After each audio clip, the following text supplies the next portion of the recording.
नमस्कार, जय हिंद, सलाम। पुनः आपका स्वागत अजीम प्रेमजी फाउंडेशन में। स्कूल टीचर और रिसोर्सेज पर्सन की जॉब के लिए आपका होने वाला है एंट्रेंस। जिन बच्चों का, कुछ बच्चों का हो चुका है क्योंकि अलग अलग समय पे एंट्रेंस कंडक्ट किए जाते हैं। जैसे जैसे एप्लीकेशन फॉर्म आते हैं आप सभी जानते हैं। तो जैसे जैसे हो जाता है एंट्रेंस, आपको इंटरव्यू के लिए क्वालिफाई कर दिया जाता है। ठीक है, तो कुछ बच्चों का एंट्रेंस होने वाला है, सभी का नहीं, कुछ बच्चों का। जिनका भी होने वाला है उन्हीं ऐसे बच्चों के लिए मैं ये वीडियो बना रहा हूं और उसी क्रम का तीसरा वीडियो है।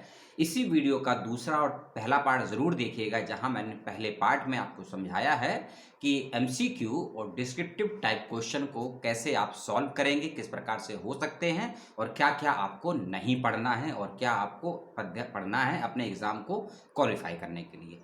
सेकंड पार्ट में मैंने आपको सिचुएशनल कह लीजिए या फिर उसको आप कंडीशनल कह लीजिए या फिर परिस्थिति के अनुसार कौन कौन सी परिस्थितियों की वजह से आपको कई प्रकार के स्टूडेंट और समस्याओं का सामना करना पड़ता है अपनी कक्षा में, कौन कौन सी ऐसी कंडीशन या परिस्थितियां होती हैं जिसको लेकर सवाल जवाब आपसे एंट्रेंस एग्जामिनेशन में डिस्क्रिप्टिव टाइप और साथ साथ सिचुएशनल दोनों ही हो सकते हैं। उसके लिए इसी सीरीज का दूसरा पार्ट देख लीजिएगा और उसी सीरीज का अब यह है तीसरा पार्ट और फाइनल पार्ट है। ठीक है, यदि किसी का फोन पे फोन नहीं आया तो कंटिन्यू वीडियो रहेगा, अगर अधूरा होता है तो चौथा पार्ट भी बनेगा, लेकिन इस पार्ट को भी पूरा देखिएगा। ठीक है, तीसरा पार्ट है इसमें, क्योंकि लास्ट का वीडियो यदि आपने देखा होगा सेकंड पार्ट को, उसमें मैंने आपको कई विशेष परिस्थितियां बताई थी कि ये कंडीशन आएंगी आपके समक्ष तो सवाल आपसे पूछे जाएंगे और उसका जवाब आपको किस तरीके से देना होगा उसकी बात हम इसमें करेंगे। और साथ ही साथ चौथा पार्ट जो एंट्रेंस का होता है, जिसे हम मैंडेटरी पार्ट भी बोलते हैं या कह सकते हैं कि उस पार्ट को करने से आपकी संभावनाएं बहुत ज़्यादा हो जाएंगी सिलेक्शन की, एंट्रेंस क्वालिफाई होने की, उसकी भी बात करेंगे। ठीक है, तो वीडियो को लास्ट तक देखिएगा, लाइक शेयर कमेंट अपनी बुद्धि समझ विवेक के अनुसार कीजिएगा, जितना भी इंफॉर्मेशन को ज्ञान में आप कन्वर्ट कर पाए हैं अब तक। वीडियो का तीसरा पार्ट अजीम प्रेमजी फाउंडेशन स्कूल टीचर और रिसोर्सेज पर्सन के एंट्रेंस एग्जामिनेशन के पर्पस को लेकर। परिस्थितियां जो भी मैंने आपको बताई थी उनके जवाब आप किस तरीके से देते हैं और उन सवालों के जवाब देने से पहले आपको उन परिस्थितियों को विशेष रूप से सबसे पहले अध्ययन करना होगा, क्योंकि परिस्थितियां आपको कोई वीडियो के माध्यम से या ऑडियो के माध्यम से नहीं दी जाएगी। एंट्रेंस में परिस्थितियां आपको एक लिखित पैराग्राफ के रूप में दी जाएंगी। मान लीजिए ऐसे आ सकता है कि कक्षा फिफ्थ में 40 बच्चे पढ़ते हैं, 20 बच्चे लड़के हैं, 20 बच्चे लड़कियां हैं, एक शिक्षिका है, तो उसको लेकर कोई परिस्थिति पैदा होती है और आपसे सवाल पूछा जाएगा। सवाल एक होगा, उसका एक जवाब नहीं, उसका जवाब आपको लिख कर देना होगा। 50 शब्द, 100 शब्द, 150 शब्द जो भी हो टाइप करके आपको देना है। टाइप करने में दिक्कत आती है, कैसे टाइप करेंगे उसके लिए वीडियो का पहला पार्ट देख लीजिएगा जो आज ही अपलोड किया गया है। और परिस्थितियों को लेकर आपको कोई मैथमेटिकल परिस्थिति भी दी जा सकती है, संभावनाएं। ठीक है, कोई सोशली परिस्थिति दी जा सकती है जिसे कंडीशनल सिचुएशन बोलते हैं, और कोई आर्थिक सिचुएशन भी दी जा सकती है। मान लीजिए आपके समक्ष कुछ ऐसे बच्चे हैं जो आर्थिक रूप से ज़्यादा सक्षम नहीं हैं, आर्थिक रूप से ज़्यादा संसाधनों का प्रयोग नहीं कर सकते हैं अपनी एजुकेशन को और बेटर करने में, सीखने सिखाने के क्रम में। तब उस परिस्थिति में एज अ शिक्षक आपकी क्या भूमिकाएं, क्या योग्यता, क्या भूमिका और क्या योगदान हो सकता है सोसाइटी को डेवलपमेंट करने के लिए उन बच्चों के माध्यम से।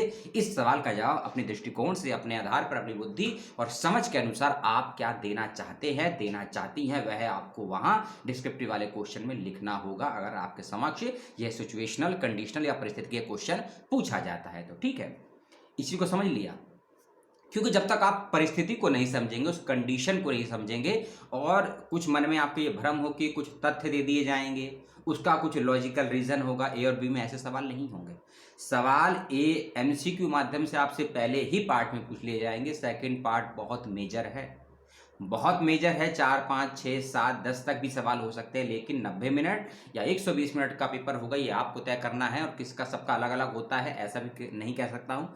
जैसे जैसे लोगों ने अनुभव शेयर किया मैं उसके तरफ बताता हूँ, लेकिन आपको ऑन द स्पॉट सवाल का जवाब अपने विवेक के अनुसार देना होगा, बुद्धि विवेक के अनुसार। वैसे अलग अलग चीज़ होती है बुद्धि विवेक, थोड़ा साइकोलॉजी में नहीं जाना चाहता हूँ ना ही फिलॉसफी में, तो डिटेल में समझाता आपको बुद्धि विवेक में क्या डिफरेंट बारीक अंतर होता है। इसको ऐसे समझिए कि जो अंतर मैथोलॉजी एंड मॉडर्निज्म में होता है ना, वही अंतर बुद्धि और विवेक में होता है। इसी बारीक अंतर को, समझ को पकड़ना है एक शिक्षक के दृष्टिकोण से, और आपको अपना जवाब वहां कम से कम शब्दों में टू द पॉइंट पिंच करते हुए डायरेक्ट देना है। इस बात का रखिएगा ध्यान, क्योंकि जो वर्ड लिमिट और जो आपको एरिया ऑफ द टाइप करने का दिया जाएगा उतने में ही आपको अपना जवाब लिखना है। उससे ज़्यादा लिखेंगे तो आपका आंसर को कंसीडर नहीं किया जाएगा, नेगेटिव चला जाएगा या सबमिट भी नहीं होगा, ये भी दिक्कत है। और कम में अगर मान लीजिए 200 शब्दों में सवाल पूछा गया है तो 150, 180, 190 देंगे, कोई दिक्कत नहीं है, ठीक है।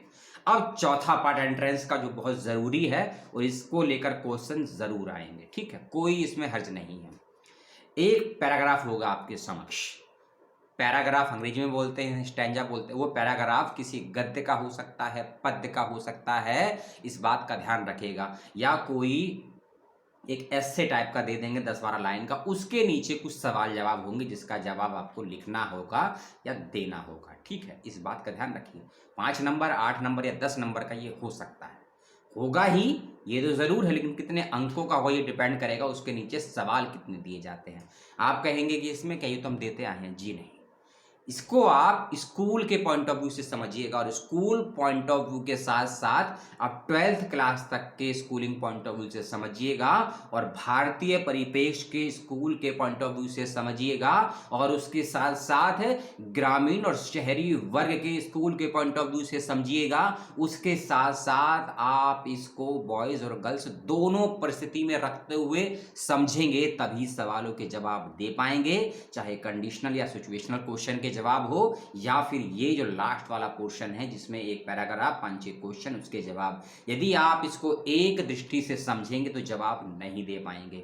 मान लीजिए कि मैं दिल्ली में रहता हूं और मैं अच्छे सरकारी नहीं बल्कि प्राइवेट स्कूल से पढ़ा हूं, या नवोदय स्कूल से पढ़ा हूं, या फिर किसी केंद्रीय विश्वविद्यालय से पढ़ा हूं, तो मेरा जो स्ट्रक्चर है माइंड का, जो मेंटलिटी है एजुकेशन को लेकर, वह स्लम या नगर निगम या गांव के स्कूलों की कंडीशन परिस्थिति में नहीं जा पाएगी। लेकिन आपको जवाब देते वक्त अपने माइंड, अपनी इंफॉर्मेशन को उस लेवल तक लाना होगा। यदि आप इस हाई पे सोचते हैं कि समाज में यदि आपका पेट भरा है तो आपको दुनिया में कोई भूखा नहीं दिखता है, यदि इस दृष्टिकोण से आप जवाब देंगे तो जवाब नहीं दे पाएंगे, ना ही सही, ना ही उसके करीब पहुंच पाएंगे। यदि आपका स्तर ये है और सवाल यदि इस स्तर का पूछा गया है तो आपको अपनी मानसिक और अपनी मेंटलिटी स्किल को यहाँ ला कर देना होगा जवाब। अगर सवाल इस लेवल का है तो जवाब यदि यहाँ से देंगे तो गलत हो जाएंगे, और जवाब यदि इस लेवल पे आके देंगे तो भी गलत हो जाएंगे। आपको इस स्तर पे आके अपने जवाब को देना होगा, और सभी परिस्थितियों को देखते, समझते, जानते हुए आज के समय में क्या वैसे समाधान हो सकते हैं वह देना होगा, और आपके समाधान का भविष्य के लिए क्या उपयोग हो सकता है। शिक्षक का दायित्व यही भी है, और आपकी इसी स्किल को इस एंट्रेंस एग्जाम में देखा जाएगा, टेस्ट किया जाएगा। इस बात को समझिए। और आप अजीम प्रेमजी फाउंडेशन को ऐसा मत समझिए कि एक एंट्रेंस होगा, इंटरव्यू होगा, सिलेक्शन हो जाएगा, और एंट्रेंस के लिए मैं 10 किताबें बता दूं, आप 10 किताबें पढ़ लें या कुछ नोट्स बना लें, एंट्रेंस हो जाएगा। ऐसा नहीं है। आप कोई भी वेबसाइट खोज लीजिए, कोई भी यूट्यूबर देख लीजिए, कोई आर्टिकल पढ़ लीजिए, कोई ये दावा करता यदि है कि ये अजीम प्रेमजी फाउंडेशन में स्कूल टीचर या रिसोर्सेज पर्सन या टीचर एजुकेटर के ज्वाइनिंग के लिए, ये एंट्रेंस के लिए ये क्वेश्चन पेपर हैं, प्रश्न पत्र है पुराने सालों के, तो वह आपका पोपट काट रहा है, आपको उल्लू बना रहा है, आपको बेवकूफ़, ना समझ और ना जाने क्या क्या समझ रहा है। और यदि आप उसकी बातों में आते हैं तो आप उसको सही साबित करते हैं और अपने नाम के आगे यह पोपट, लंगूर जो भी शब्द है जुड़वा लेते हैं। क्योंकि एक स्कूल के पॉइंट ऑफ व्यू से पढ़ाई नहीं होती है जी प्रेम जी, इस चीज को समझिए। भविष्य के स्कूल वर्तमान के संसाधनों पर, वर्तमान की नींव पर कैसे खड़े हो सकते हैं, डेवलप हो सकते हैं, इस एक ही पॉइंट ऑफ व्यू को लेकर काम करता है अजीम प्रेमजी फाउंडेशन। इसीलिए यदि इसके आइडिया में कोई नकारात्मक दृष्टिकोण होता, कोई गलत अवधारणाएं, धारणाएं, दृष्टिकोण होता, तो यह संस्थान और इसका दृष्टिकोण, इसके माध्यम से चलाने वाले शिक्षण संस्थान अभी तक बंद कर दिए गए होते भारत सरकार के द्वारा और समाज के द्वारा। लेकिन बहुत बड़े स्तर पर यह काम कर रहा है, और अब एक कदम नहीं बल्कि हायर स्टडीज में प्रवेश कर चुका है। है। क्योंकि अब जैसा कि आपने देखा होगा, कुछ महीने पहले मैंने ही 2 वीडियो बनाए थे कि Azim Premji foundation plus Allahabad central university के थ्रू कुछ एसोसिएट पर्सन की जॉब निकली है। फिर मैंने एक बनाया था कि अजीम प्रेमजी फाउंडेशन प्लस इग्नू के माध्यम से कुछ जॉब आई हैं। फिर मैंने बताया था ये भी, लेकिन वीडियो नहीं बना पाया था, एएमयू को लेकर, लेकिन उसके अभी डेट्स हैं। यदि आप एएमयू से कोई कोर्स कर रहे हैं अलीगढ़ मुस्लिम यूनिवर्सिटी से, तो भी आप डायरेक्ट अजीम प्रेमजी के लिए अप्लाई कर सकते। यानी कि इसका मतलब यह है कि स्कूल से निकलकर अब हायर स्टडीज में, रिसर्च में, फंडामेंटल्स में और यूनिवर्सिटी के लेवल पर अजीम प्रेमजी फाउंडेशन के एजुकेशनल मॉडल की, उसके टीचरों की, उसके सिलेबस की और उसके पढ़ने पढ़ाने की तकनीक, this is a call pedagogy की बहुत डिमांड है।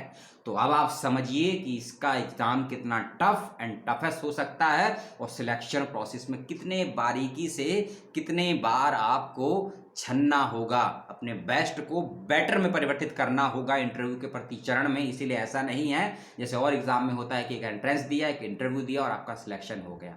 आपको भी मालूम है कितने इंटरव्यू होते हैं, कितने चरणों में होते हैं, कितने चरणों में कौन कौन सा इंटरव्यू होता है, नहीं होता है। पूर्व के वीडियो देख लीजिएगा और यदि नया वीडियो देखना चाहते हैं तो 3 से 4 दिन का वेट कीजिएगा, क्योंकि आज बात करिए एंट्रेंस की, अगले जो वीडियो आएंगे अजीम प्रेमजी के वो इंटरव्यू को लेकर आएंगे। कितने चरण में किस प्रकार के इंटरव्यू होते हैं, इस बात का ध्यान रखिएगा। तो आपने यदि इन तीनों पार्ट को देखा है, एग्जामिनेशन और एग्जाम में कैसे क्वेश्चन आते हैं, किस टाइप के क्वेश्चन आते हैं, कैसे सॉल्व करने हैं, यदि इन तीनों पार्टों को देखा है तो मेरा बहुत ज़्यादा, मैं डंके की चोट पर तो नहीं कह सकता हूं कि आपका क्वालिफाई हो ही जाएगा, लेकिन यदि आप में थोड़ी बहुत समझ है पेडागोजी, शिक्षण, किसी प्रकार के एनजीओ या फाउंडेशन, स्कूल में पढ़ने पढ़ाने की, अपना कोई अनुभव, आपके किसी दोस्त का अनुभव है और समझ रखते हैं आप और कुछ एक नया देना चाहते हैं आप अपने दृष्टि से, तब आपका सिलेक्शन हो जाएगा एनजीओ में। क्योंकि समाज के साथ भेड़ चाल में चलने वाले लोगों का सिलेक्शन शायद ना हो, जो थोड़ा डिफरेंट सोचते हैं, थोड़ा अलग सोचते हैं, आपका सिलेक्शन हो जाएगा। चाहे अजीम प्रेमजी फाउंडेशन, क्योंकि जब आप कोई स्कॉलरशिप भरते हैं ना, उसमें देखा होगा उसका एंड रजिस्ट्रेशन ही बहुत लंबा चौड़ा होता है। रजिस्ट्रेशन लंबा चौड़ा इसीलिए रखा जाता है स्कॉलरशिप में कि उसी रजिस्ट्रेशन में आपसे क्वेश्चंस किए जाते हैं, सवाल के जवाब मांगे जाते हैं और वह सवाल किसी किताब में दर्ज नहीं होते, ऑन द स्पॉट सवाल मिलते हैं, ऑन द स्पॉट जवाब देने होते हैं। एग्जाम्पल के तौर पर आप गूंज फेलोशिप या गांधी फेलोशिप को ले सकते हैं, उसके रजिस्ट्रेशन में ही आपसे 20 सवाल कर लिए जाते हैं और उसमें सवालों के जो जवाब होते हैं वही आपका एंट्रेंस होता है और यदि उसमें क्वालिफाई होते हैं तभी आप इंटरव्यू में जाएंगे। इसीलिए चाहे कोई फाउंडेशन हो या कोई स्कॉलरशिप का फॉर्म हो, उसको बहुत सीरियसली लीजिएगा, क्योंकि हम फॉर्म को भर देते हैं और डिपेंड हो जाते हैं एंट्रेंस और इंटरव्यू पर, क्वालिफाई होगा तो आगे इंटरव्यू देंगे, एडमिशन लेंगे, ऐसा नहीं है। अगर इस दृष्टिकोण से समझते हैं तो आप मत भरिएगा अजीम प्रेमजी फाउंडेशन का फॉर्म, चाहे स्कूल टीचर हो या रिसोर्सेज पर्सन हो, ना ही एंट्रेंस की तैयारी कीजिएगा और ना ही इंटरव्यू की। ठीक है, तीनों पार्ट खत्म हो गए, अब कुछ जनरल बातें कर लेते हैं, 1 मिनट और लूंगा। मैंने जो भी जानकारी दी आपको तीनों पार्ट्स में अलग अलग, अच्छा है कि कोई फ़ोन पे फ़ोन नहीं आया इसलिए वीडियो कंटिन्यू बन गया, नहीं 3 दिन से लगा था कि वीडियो बने, वीडियो पूरा ही नहीं बन पा रहा था। कभी फ़ोन आ गया, कभी मैसेज आ गया, और क्योंकि ये ऐसा टॉपिक था जो काफ़ी 2-3 महीनों से डिमांड आ रही थी कि हमको कोई सिलेबस नहीं मिल रहा है। एक चीज़ को समझिए, यदि आपका मास्टर हिस्ट्री से है, मास्टर पॉलिटिकल से है, इकोनॉमिक्स से है, हिंदी से है, सोशल साइंस से, सोशोलॉजी से, सोशल वर्क से, इकोनॉमिक्स से, एलिमेंट्री एजुकेशन से, और आप अगर ये सोचते हैं कि आपके सब्जेक्ट से रिगार्डिंग सवाल होंगे एंट्रेंस में या नहीं, तो इस भ्रम को दिमाग से निकाल दीजिए और जो मैंने बताया है इस भ्रम को मन में, दिमाग में डाल लीजिए। मान लीजिए आपने एमएन हिंदी से किया और आप सोचकर बैठे कि एंट्रेंस एग्जामिनेशन में हिंदी साहित्य को लेकर, हिंदी व्याकरण को लेकर, हिंदी काव्य शास्त्र, पाश्चात्य काव्य शास्त्र, प्रेमचंद, इन उपन्यासकारों को लेकर सवाल जवाब होंगे और आप इसको पढ़कर क्वालिफाई कर लेंगे, तो ये मन में भ्रम है, इसको निकाल दीजिए। समझिए इसको, आपके subject related question entrance examination में यदि 10% भी पूछ लिए जाएं तो गनीमत है आपकी। इसलिए सब्जेक्ट को भूल जाइए, जो मैंने पॉइंट्स बताए हैं और क्या क्या नहीं पढ़ना है उसके लिए पहले पार्ट को देख लीजिए, समझ में आ जाएगा। 20-22 मिनट का वीडियो है और क्या पढ़ना है, कैसे पढ़ना है, कितना पढ़ना है, किस स्तर का पढ़ना है, मैंने ये भी बताया आपको। और क्वेश्चंस के टाइप, क्वेश्चन उदाहरण देकर कौन कौन सी परिस्थितियां होंगी, उसको लेकर क्या सवाल बनेंगे और किसी सवाल का जवाब कितना कैसे लिखना है, टाइप करना है, वे सभी समझाया है। और एक चीज़, यदि आप ये समझते हैं कि मैं तो फिजिक्स से हूँ, केमिस्ट्री से हूँ, बायो से हूँ, बायोटेक से हूँ, इंजीनियरिंग से हूँ, या फिर किसी प्रकार के और फंक्शनल या लाइफ साइंस से, बॉटनी से हूँ, आपका पेपर वैसे होंगे, बिल्कुल भूल जाइए, भ्रम है आपका। एक कॉमन पेपर होगा जो सी सेट में होता है, यूजीसी नेट का पहला पेपर होता है, या यूपीएससी के जो पेपर होते हैं, स्टेट्स के पीसीएस के जो पेपर होते हैं, जो पहला पेपर कॉमन होता है, उस कॉमन पेपर को पढ़ने के लिए आप अपने सब्जेक्ट को भूल जाते हैं ना। कुछ में कुछ क्वेश्चन रीजनिंग, कुछ मैथमेटिक्स, कुछ जीके, कुछ साइंस, कुछ एनवायरमेंटल, ऐसे सवाल होते हैं ना पॉपुलेशन टाइप के। वही उसी कंडीशन पे समझिएगा कि अजीम प्रेमजी फाउंडेशन ओनली कोई समाज सेवा नहीं करता है, केवल और केवल एजुकेशन फील्ड में काम करता है। तो इस बात को दिमाग में बैठा लीजिए कि एजुकेशन फील्ड और उससे उसके स्ट्रक्चर्स को लेकर, मैनेजमेंट को लेकर, पॉलिसी को लेकर ही सवाल जवाब आपसे किए जाएंगे। अगर अब भी आपके मन में ये भ्रम है कि मैंने मान लीजिए 6 राज्य का हिंदी का अलग अलग सिलेबस ले लिया मैंने एमए का, और मैंने उसको तैयारी कर ली, और आपने एमए हिंदी की और आप एंट्रेंस में सोच के बैठे हैं कि 50% पेपर आपके सब्जेक्ट का है और नहीं आया, तो आप मुझे भी गालियाँ देंगे और यूट्यूबर को भी गालियाँ देंगे, संस्थान को भी गालियाँ देंगे कि यार हमने तो एमए हिंदी से डाला था और सवाल हिंदी साइड से एक भी नहीं आया। इसलिए इस भ्रम को निकाल दीजिए, ठीक है। क्या पढ़ना है, कैसे पढ़ना, अपनी समझ के अनुसार काम लीजिएगा। कॉमन पेपर आएगा, कितने घंटे कितने मिनटों का होगा, ऑनलाइन पेपर होगा, ऑनलाइन इंटरव्यू होगा। इंटरव्यू में आपके सब्जेक्ट रिलेटेड सवाल जवाब किए जाएंगे, एंट्रेंस में नहीं। इंटरव्यू में आपके अपने सब्जेक्ट रिलेटेड सवाल जवाब किए जाएंगे। किस तरीके के सवाल जवाब होंगे इसकी मुझे जानकारी नहीं है। हाँ, ऑनलाइन इंटरव्यू कैसे देना है फ़ोन से, ऑनलाइन इंटरव्यू लैपटॉप से कैसे देना है, ऑनलाइन इंटरव्यू डेस्कटॉप से कैसे देना है, इसको जानना समझना चाहते हैं। कैमरा होना चाहिए, एयरफोन होना चाहिए, कितना दूरी पे, कितनी हाइट पे, कितनी लेंथ पे अपने डिवाइस को रखना है, अलग से एक वीडियो बनाया है, उसको देख लीजिएगा, चैनल पर जाकर विजिट कर लीजिएगा, मिल जाएगा, ठीक है। वीडियो कर दिया समाप्त, आपने अपना समय दिया, तीनों वीडियो को देखिएगा। कुछ सवाल जवाब टीका टिप्पणी हो, और सवाल आप तभी कीजिएगा यदि तीनों वीडियो को पूरा देखने का जिगरा आपके जिगर में हो। 4 मिनट का 15 मिनट का वीडियो है, आपने स्टार्टिंग का इंट्रोडक्शन देख लिया 1 मिनट का, 20 के 2-3 मिनट देख लिए स्किप कर करके, और 30 सेकंड देख लिए। यानी कि आपने 20 मिनट के वीडियो को यदि 5 मिनट में देखने का अपने अंदर फितूर बना रखा, और आप मुझसे सवाल लिखेंगे कि हमको ये पार्ट समझ में नहीं आई, तो वही बात हो गई कि आपको जाना है 5वीं मंजिल पर, आप पहली और दूसरी सीढ़ी को छोड़ देते हैं, तीसरी सीढ़ी पर, 5वीं सीढ़ी पर किसी की हेल्प से, और अंतिम मंजिल पर लिफ्ट से पहुंच जाते हैं, और आप कहते हैं कि मैं 10 मंजिल तक पैदल चल कर गया हूँ। ये भ्रम है आपके लिए, और ये अपने आप को धोखा देंगे, मुझे नहीं। इसलिए जो भी इंफॉर्मेशन कहीं आपको टेक्स्ट में मिलती है, किसी के माध्यम से मिलती है, ऑडियो में मिलती है, वीडियो में मिलती है, उसको पूरा देखिए, समझिए, और देखने समझने के बाद ही सामने वाले से सवाल करेंगे, तो सामने वाले को आपका सवाल भी पसंद आएगा और जवाब भी वह उसी तरीके से देगा। इस चीज़ को समझिए। आप कहेंगे मैं तो वीडियो पूरा देखने के लिए अपील कर रहा हूँ, अपील नहीं कर रहा हूँ मैं। वीडियो आप चाहे स्किप करके छोड़ दीजिए या 1 सेकंड का देख के छोड़ दीजिए, मुझे फ़र्क नहीं पड़ने वाला है, इस चीज़ को समझिए। ये वीडियो ख़त्म, मुझे पीएचडी एडमिशन के फॉर्म निकले हैं, उसका वीडियो बनाना है। मैं ये नहीं सोचता हूँ मेरे वीडियो को 100 लोग देख रहे हैं, 10 लोग देख रहे हैं। एक व्यक्ति ने भी यदि वीडियो को देख लिया, उसका लाभ ले लिया, भविष्य बना लिया, समाज को योगदान दे दिया, मेरा चैनल सफल हो गया, और मैं अपने आप को धन्यवाद खुद ही दे लेता हूँ। जय हिंद, जय भारत, सलाम।